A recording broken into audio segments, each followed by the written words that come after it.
சேது காலத்திலிருந்து மாறாத பாலா. இன்னும் காலம் எப்படி அப்டேட் ஆயிடுச்சு. யதார்த்த சினிமாகள்ங்கிற பேர்ல எவ்வளோ அற்புதமான படங்கள் வந்து விட்டது. மலையாள சினிமாவாகட்டும், உலக சினிமாவாகட்டும் எவ்வளோ வளர்ந்து விட்டது.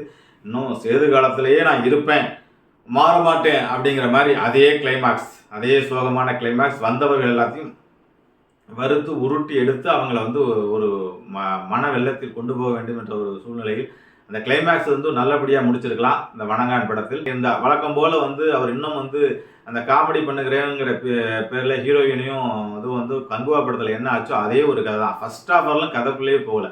அதாவது வந்து மெயினான விஷயம் ஒரு மாற்றுத்திறனாலே அவருடைய உணர்வை வெளிப்படுத்தக்கூடிய விஷயங்கள் என்ன அப்படிங்கிற மாதிரி விஷயங்கள் வந்து பார்க்கும்போது அவர் வந்து ஆரம்பத்தில் வந்து பொறுப்பு இல்லாமல் இருக்கார். சின்ன சின்ன பிரச்சனைகளை ஈடுபட்டுக்கிட்டு இருக்கார். இப்போ வந்து எங்கே அநீதி நடந்தாலும் பொங்கக்கூடிய சூழ்நிலைகள். வழக்கம் போல பாலாவுடைய ஹீரோ எப்படி இருப்பார், அந்த சியான் விக்ரம் எப்படி இருந்தார், நந்தால வந்து எப்படி இருந்தார், அதே ஸ்டைலில் செம்பட தலையோட கண்ணு உருட்டதோட ஒரு வித்தியாசமான இதோட கொண்டு வந்து வச்சிரு.